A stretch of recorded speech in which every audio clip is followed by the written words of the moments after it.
Господин Григорјан, живееме во време на геополитички промени.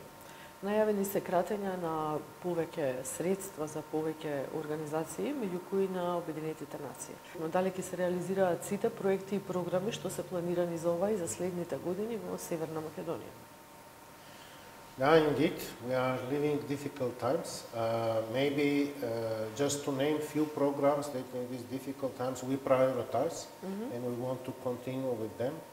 The National Development Strategy is something that we started several years back.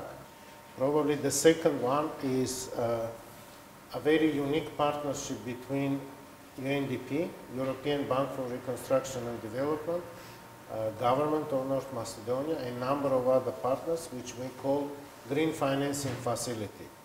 With our original money received from UNDP from Sustainable Development Fund through UNDP, and this money quadrupled by European Bank for Reconstruction and Development.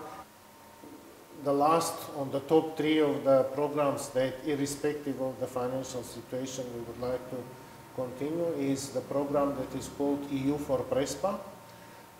Actually, tomorrow we are announcing the start of the construction of the cross-border checkpoint between North Macedonia and Greece in Markova Noga. This initiative is funded by European Union, UNDP, and the government of North Macedonia. However, I would like to say that the financial situation will be affecting all of us. I think it is something that we will need to take into consideration and maneuver in the uncertain period of time that we think that are coming.